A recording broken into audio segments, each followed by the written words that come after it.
मेरी माँ उठेंगी, बात करेंगी मुझसे।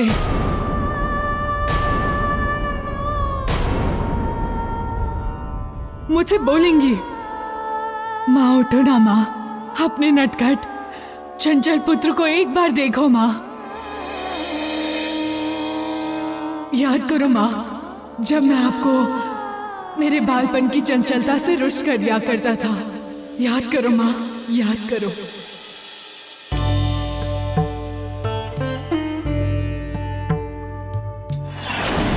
फिर आप मुझे रस्सियों से बांध दिया करती थी। उसके पश्चात मेरे रुदन से स्वयं पसीज भी जाती थी।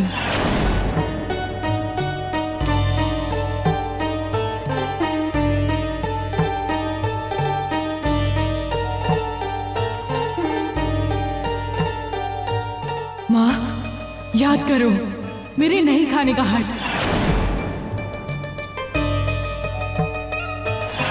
और आपका लड्डुओं का थाल लिए मेरे पीछे पीछे पूरे राजमहल में घूमना।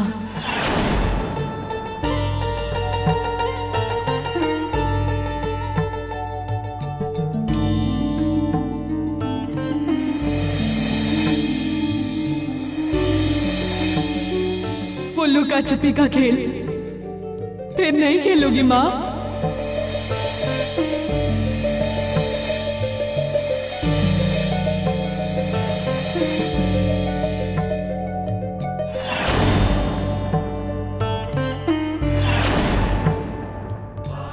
मेरी चंचलता के कारण मेरे पीछे दौड़ते दौड़ते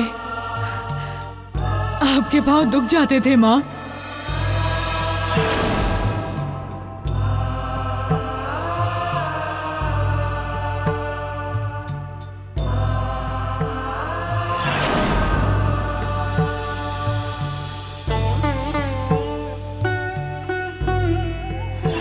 और आज जब मेरा आपकी सेवा करने का अवसर आया, इन श्री चरणों को छूकर आशीर्वाद लेने का अवसर आया, तो आप माँ एक बार आंखें खोलो माँ, अपने पुत्र को देखो माँ।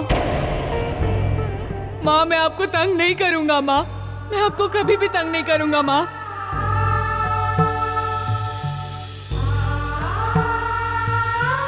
आंखें खोलो माँ, मुझे एक बार देख लो माँ। अपने पुत्र को देखो माँ, उठो माँ, माँ आंखें खोलो माँ, उठो ना माँ।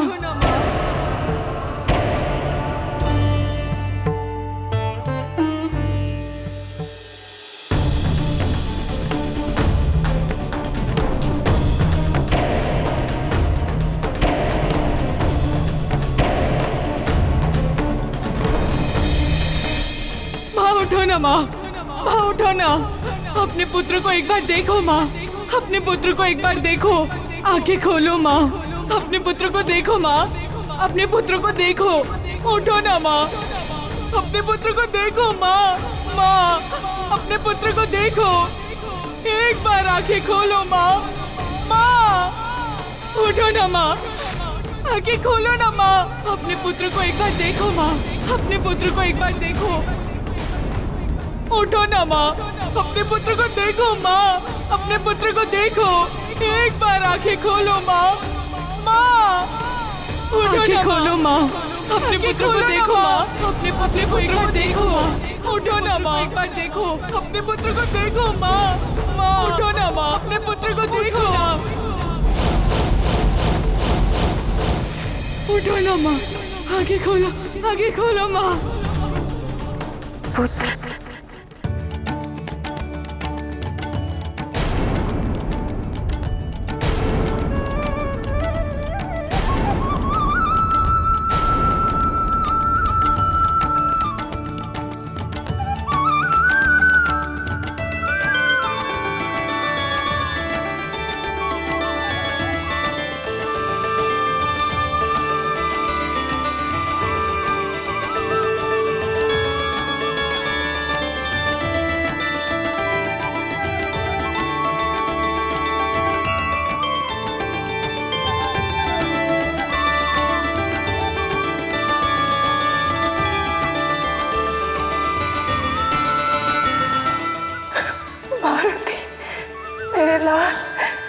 तू आ गया।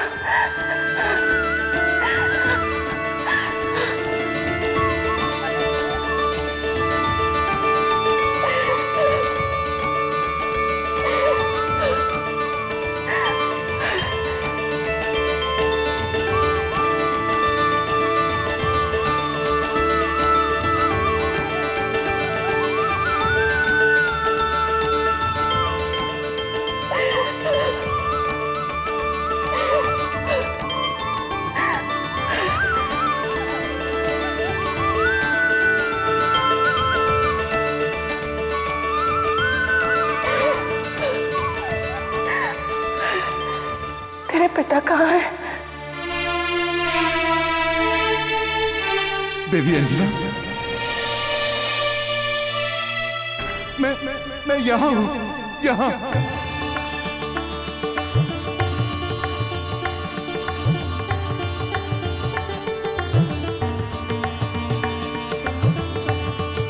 सैनिकों, मैं अंजन प्रदेश की महारानी अंजना तुम्हें आदेश देती हूँ, इस मायावी को बंदी बना लो, इस मायावी को बंदी बना लो।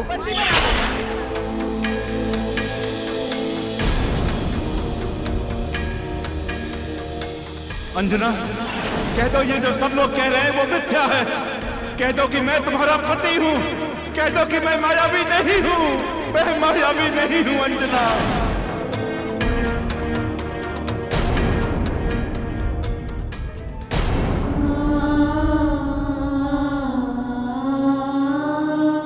स्वामी, आपने मेरे कारण कितने कष्ट सहे, फिर भी वाणी में वही मधुरता। मैं देवी कहलाने की योग्य नहीं हूँ स्वामी, मैं देवी कहलाने की योग्य नहीं हूँ।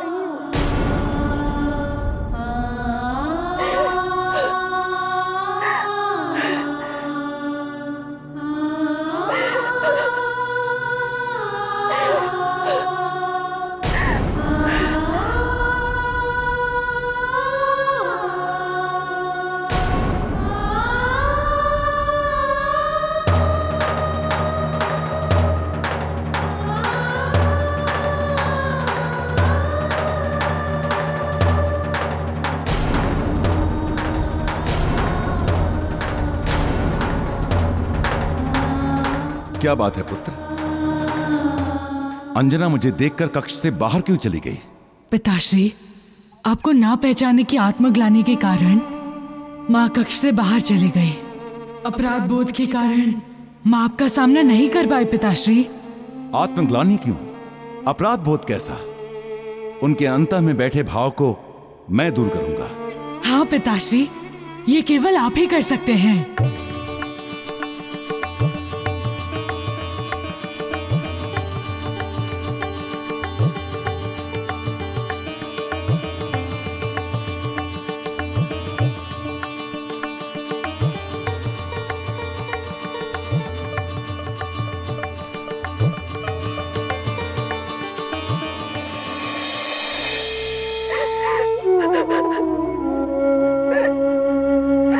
सैनिकों, मैं अंजन प्रदेश की महारानी अंजना तुम्हें आदेश देती हूँ, इस मायावी को बंदी बना लो। मैं मायावी नहीं हूँ। मैं मायावी नहीं हूँ। मैं मायावी नहीं हूँ।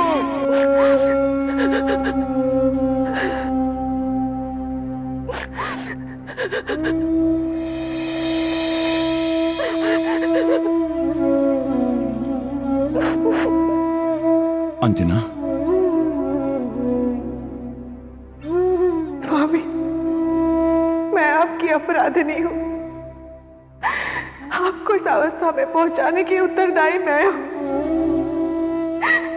मुझे दंड दीजिए स्वामी, दंड दीजिए मुझे।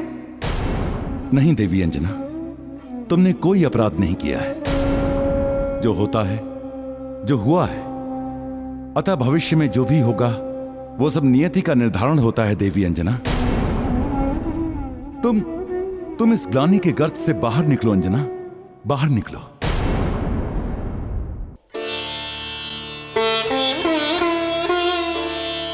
स्वामी, आपकी सहानुभूति के लिए मैं आपकी आभारी हूँ। किंतु मैं अपराधिनी हूं। इससे बड़ा अपराध और क्या हो सकता है कि आपके बार बार कहने के बाद भी कि मैं मायावी नहीं हूं, मैं केसरी हूं, महाराज केसरी, आपका पति केसरी। मैंने आपकी बातों पर विश्वास नहीं किया। एक स्त्री अपने ही पति को ना पहचान पाए, मुझे तो अपने प्राण त्याग देने चाहिए। मेरे इस संदेह के कारण आपको कितनी यातनाएं झेलनी पड़ी स्वामी। कैसे भूल जाऊं अपने अतीत में किए हुए इस कृत्य को, मैं कैसे भूल जाऊं स्वामी। मेरे इस पाप का प्रायश्चित तब होगा जब आप मुझे अपने हाथों से दंड दें। कठोर यातना दीजिए मुझे स्वामी, मुझे दंड दीजिए, दंड दीजिए।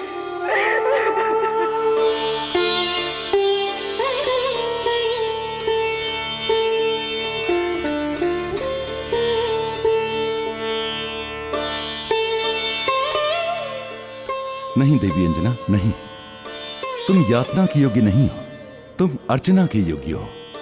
हाँ, बीती ताही बिसारिए और आगे की सुधरो। भूल जाओ उस भयावह अतीत को। जो कुछ हुआ वो असुरों की माया के कारण हुआ है, उसमें तुम्हारा कोई दोष नहीं है देवी अंजना। दुख के दिन बीत गए हैं देवी अंजना, अब तो हमारे सुख से रहने का समय आया है। एवं भोजन का भी।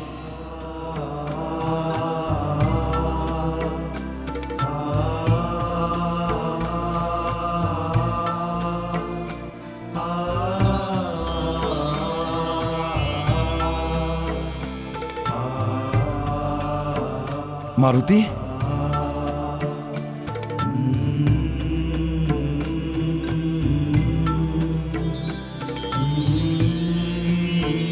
पिताश्री, आप नहीं जानते, नानाश्री ने अभी अभी मुझे बताया है कि माँ ने अन्य जल का त्याग किया हुआ है। माँ ने प्रण लिया हुआ था कि जब तक आपके ऊपर आया संकट नहीं समाप्त हो जाता, वो अन्न ग्रहण नहीं करेंगी।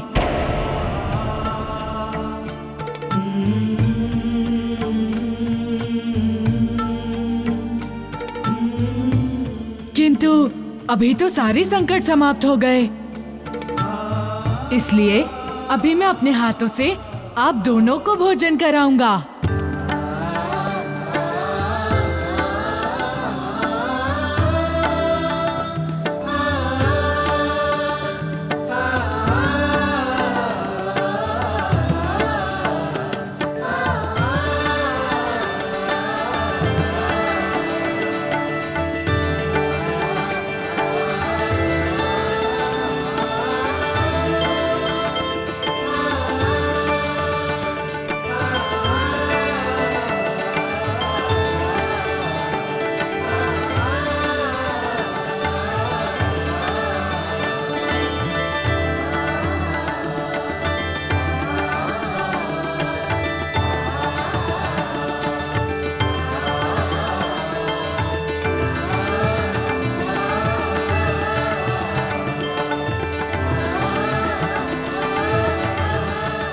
आज वो सुखद घड़ी आ गई है जिसकी मैं प्रतीक्षा कर रहा था, आप दोनों के हाथों से भोजन ग्रहण करने की। मारुति, अब तो तू हमें छोड़कर कहीं नहीं जाएगा ना? नहीं माँ, अब मैं कहीं नहीं जाऊंगा। मैंने अपनी शिक्षा पूर्ण कर ली है। गुरु सूर्यदेव के आदेश पर अब मैं आप लोगों के साथ यही अंजन प्रदेश में ही रहूंगा। मेरे लाल, अब तू हमें छोड़कर कहीं मत जाना, यही रहना हमारे साथ।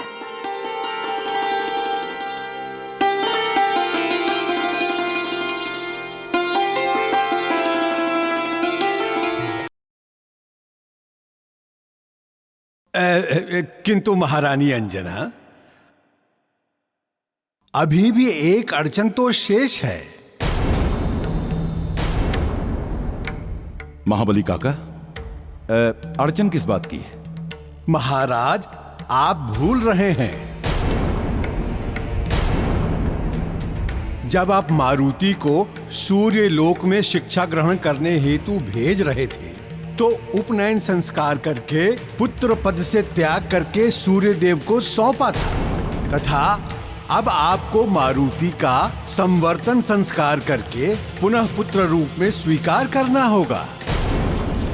और जब तक आप संवर्तन संस्कार नहीं करेंगे तब तक मारुति पुत्र रूप में आपके साथ नहीं रह सकता है।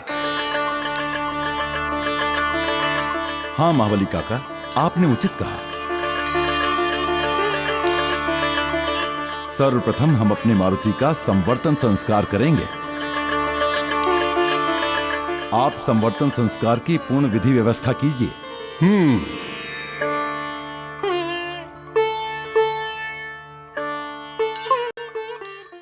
उपनयन संस्कार हेतु ऋषि मतंग को सूचना देनी होगी। ये कार्य उन्हीं के हाथों फलित होगा।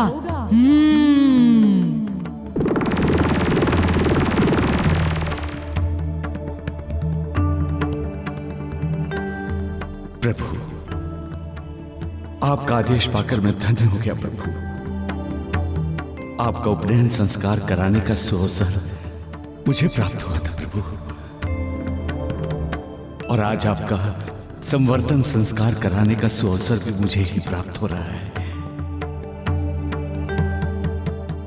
जीवन की इससे बड़ी सार्थकता और क्या हो सकती है प्रभु। मैं आ रहा हूं प्रभु, मैं अति शीघ्र आ रहा हूं। इसके साथ ही आपके दर्शन की अभिलाषा भी पूरी हो जाएगी प्रभु।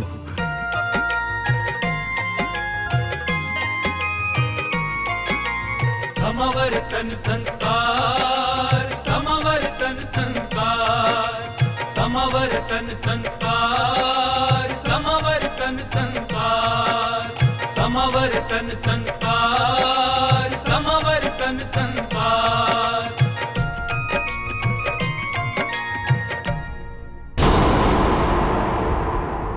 उस शुभ अवसर में सम्मिलित होने की मेरी भीतर की मेरी इच्छा और बलवती हो गई। इसलिए यदि आप अपनी सहमति एवं अनुमति दें तो क्या हम सब आपके साथ अंजन प्रदेश चलें? देवर्षि, आप अवश्य चलें। भला इसमें मुझे क्या आपत्ति हो सकती है? आपको देखकर प्रभु बहुत प्रसन्न होंगे। धन्यवाद ऋषिवर, धन्यवाद। नारायण नारायण।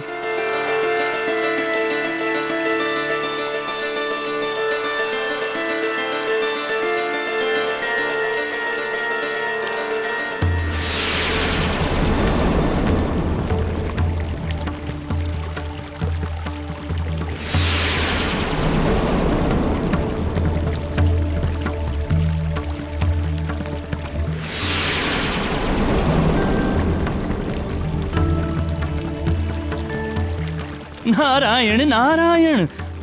अब तो अंजन प्रदेश में चहुदिस प्रसन्नता ही प्रसन्नता होगी।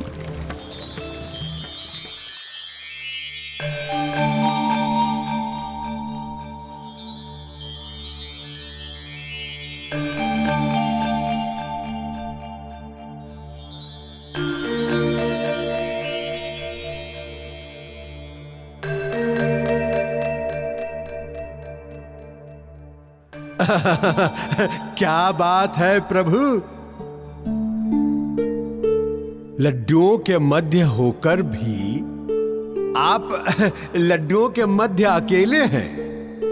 तात्पर्य, आपने अभी तक एक भी लड्डू को हाथ तक नहीं लगाया। कैसे हाथ लगाता?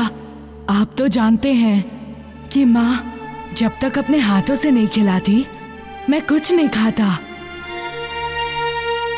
उनके हाथों से खाए बिना कुछ भी रुचकर लगता ही नहीं है। क्या करूं काका? प्रभु, संभवतः माता ये सोच रही होंगी कि अब तो मारुति बड़ा हो गया है, स्वयं ही लड्डू खा लेगा, फिर अपने हाथों से खिलाने की क्या आवश्यकता। काका, पुत्र कितना बड़ा क्यों ना हो जाए, किंतु माँ के लिए सदैव नन्हा रहता है।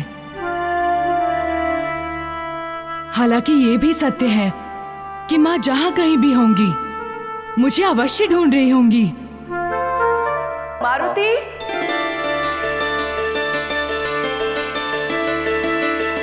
लो, तुम यहाँ बैठे हो इन लड्डुओं के मध्य और मैं तुम्हें पूरे महल में खो जाए। माँ, जहाँ लड्डू होंगे वहीं मैं रहूंगा ना।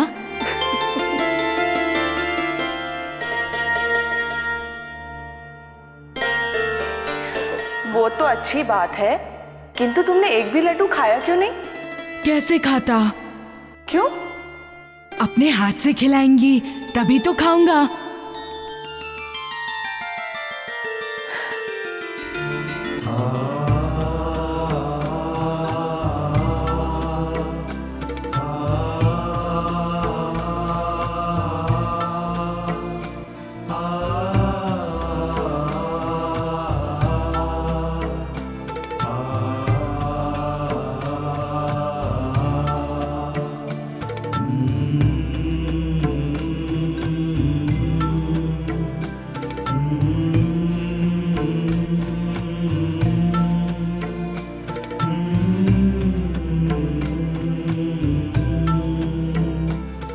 मारुति मेरे लाल, तुम नहीं जानते मेरी कोख से जन्म लेकर तुमने मुझे कितना गौरवान्वित किया है।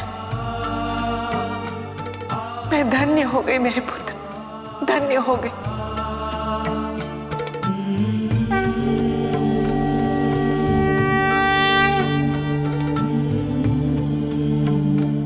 माता, तुम्हारा पुत्र होकर तो मैं धन्य हुआ हूं। मैंने कभी माता का सुख देखा ही नहीं था।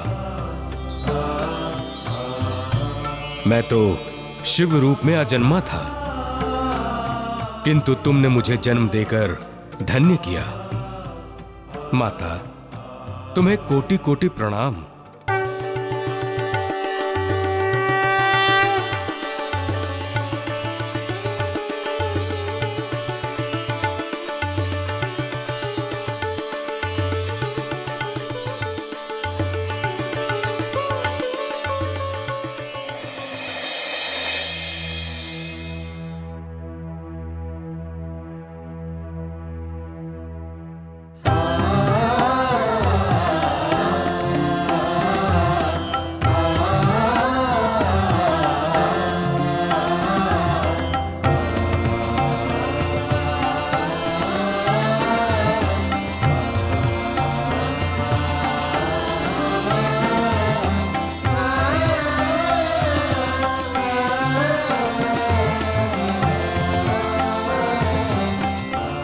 पधारिए ऋषिवर, आइए आइए।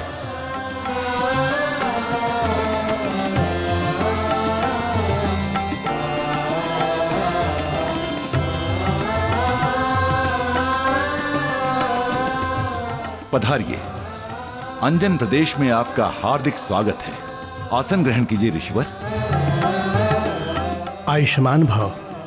ऋषिवर, आज आपका आगमन अत्यंत उचित समय पर हुआ है। हमारे मारुति का उपनयन संस्कार आप ही ने तो किया था। अब संवर्तन संस्कार के समय आप स्वयं उपस्थित भी हैं।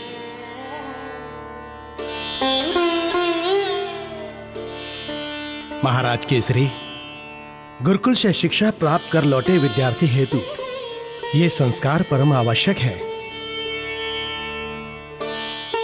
समय कितनी शीघ्रता से बीत जाता है ऋषिवर। देखिए ना, अभी कुछ दिनों पूर्व ही मारुति के गुरुकुल जाने हेतु आपने उसका उपनयन संस्कार किया था। अब आप ही के कर कमलों द्वारा उसका संवर्तन संस्कार भी संपन्न होगा। ये तो मेरा सौभाग्य होगा कुंजर जी।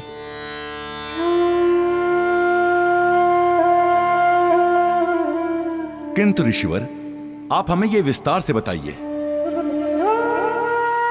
कि यह संस्कार होता क्या है और इसके करने के विधि विधान हैं क्या? अवश्य राजन। इस संस्कार का उद्देश्य यह है कि जब शिष्य गुरु के यहाँ से वेदों का अध्ययन कर उन वेदों में लिपिबद्ध समस्त ज्ञान को प्राप्त कर तथा ब्रह्म तेज से युक्त होकर अपने गृह लौटता है तो गृहस्थ आश्रम में पुनः प्रवेश हेतु उसका संवर्तन संस्कार किया जाता है। इस संस्कार के बिना शिष्य गृहस्थ जीवन में पुनः प्रवेश नहीं कर सकता। ऋषिवर, इस संस्कार को करने की विधि क्या है? इस संस्कार में सबसे पहले गुरु के यहाँ से शिक्षा प्राप्त कर लौटे शिष्य को दुग्ध एवं जल से स्नान कराया जाता है। तत्पश्चात 8 अलग अलग कलशों में भरे हुए शुद्ध जल से स्नान कराकर उसे शुद्ध कराते हैं। तत्पश्चात यज्ञ वेदी पर बिठाकर आम्र पल्लवों के माध्यम से जल मार्जन कराकर उसका स्वागत किया जाता है। तत्पश्चात योग्य ऋषि एवं गुरु द्वारा शिष्य को पूर्वाभिमुख बिठाकर उसके हाथों मंत्रोच्चार के साथ हवन कुंड में समस्त देवताओं के लिए आहुति डलवाई जाती है। बालक के माता पिता गुरु से आज्ञा लेकर उसे गृहस्थ जीवन के वस्त्र एवं अन्य सामग्रियां भेंट करते हैं और गृहस्थ जीवन में प्रवेश हेतु उसका स्वागत करते हैं। तत्पश्चात माता अपने हाथों पुत्र को अंजन लगाती है और नए वस्त्र आदि धारण करवाती है। तब बालक को दर्पण में उसका मुख दिखलाया जाता है।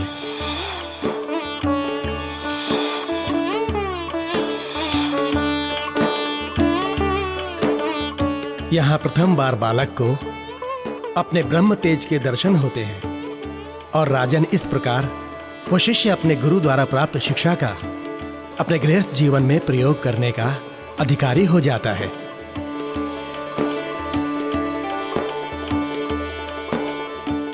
ब्राह्मण कुमार, ऋषिवर के कहे अनुसार हमें इस संस्कार की तैयारियां करनी होंगी। आप चिंता ना करें राजन, ये ब्राह्मण कुमार आपका सहयोग करने के लिए ही यहाँ आए हैं। जी राजन, आप निश्चिंत रहें, किंतु प्रभु अब तक दिखाई नहीं दिए।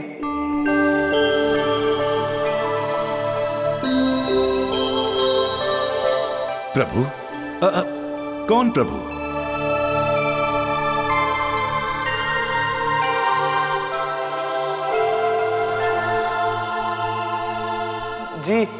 जी वो मेरा तात्पर्य था कि मारुति अभी तक दिखे नहीं।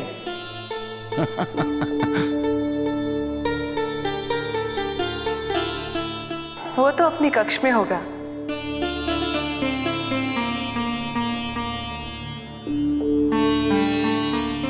भावावेश पर नियंत्रण रखिए।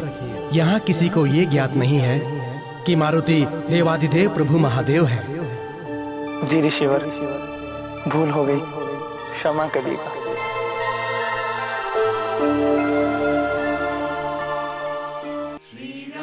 श्री राम,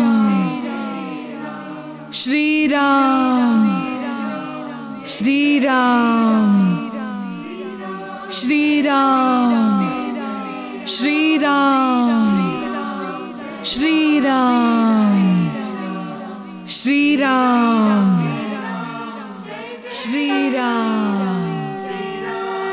श्री राम, श्री राम। हनुमान,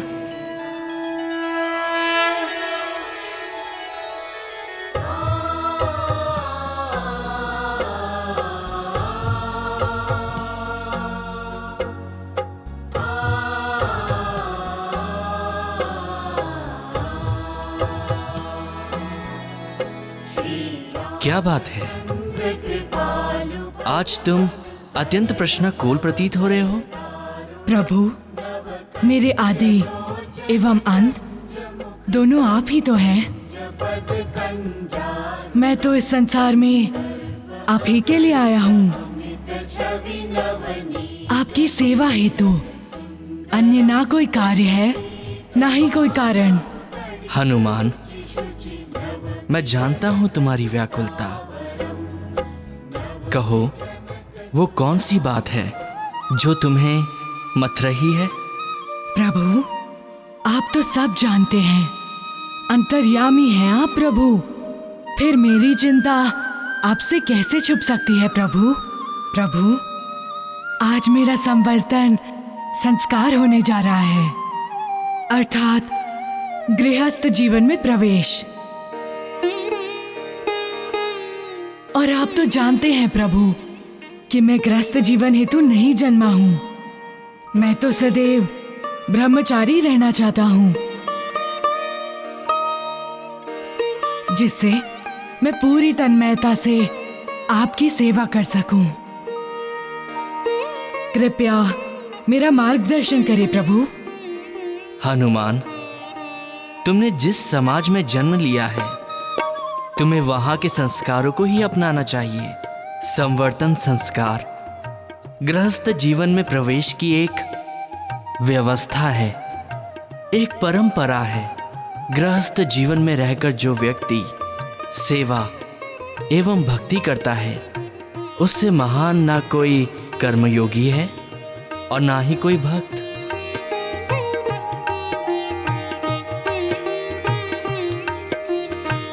प्रभु, मैं आपका आशय समझ गया,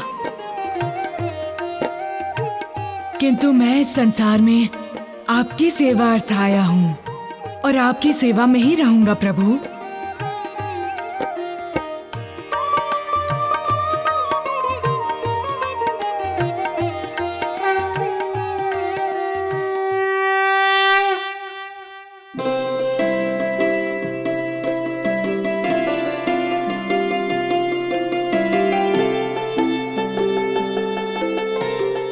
आप लोग यहाँ इस वेश में? प्रभु, आपके दर्शन की अभिलाषा को मन में रोक नहीं पाया, इसीलिए वेश बदलकर ऋषि मतंग के साथ आपके समावर्तन संस्कार में सम्मिलित होने आ गया प्रभु।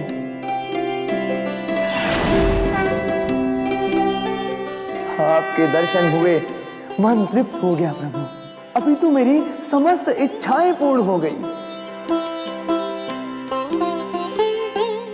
किंतु देवर्षि, अभी भी आपके मन में एक इच्छा शेष है,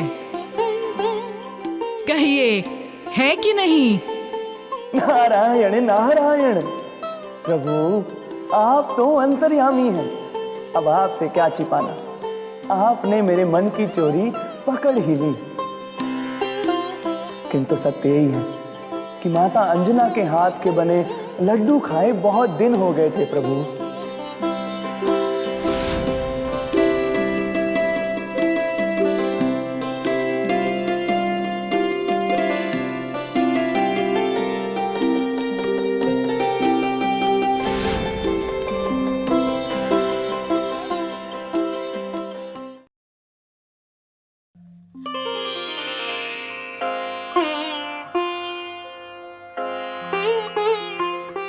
आप लोग यहाँ? माता वो बात यह है कि माँ, ब्राह्मण कुमारों को भूख लगी है, इन्हें अपने हाथों से बनाए लड्डू खिलाइए ना। हाँ हाँ अवश्य, क्यों नहीं। आप आसन ग्रहण कीजिए, मैं लड्डू लेकर आती हूँ।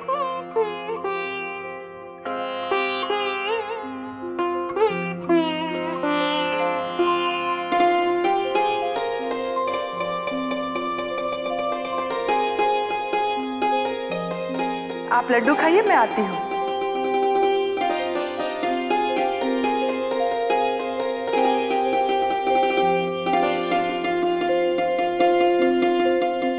इतने कम लड्डू? इतने कम लड्डू से क्या होगा प्रभु? खाइए देवर्षि, मन तृप्त होने तक खाइए। इतने कम लड्डुओं से भला क्या मन तृप्त होगा प्रभु? देवर्षि, मैं समझ गया हूँ कि आपके मन में लड्डुओं के प्रति मोह हो गया है, इसीलिए आपको कम लग रहे हैं। किंतु निश्चिंत रहिए, ये साधारण लड्डू नहीं है, मेरी माँ के हाथों के बने लड्डू हैं। आप खाना तो प्रारंभ कीजिए।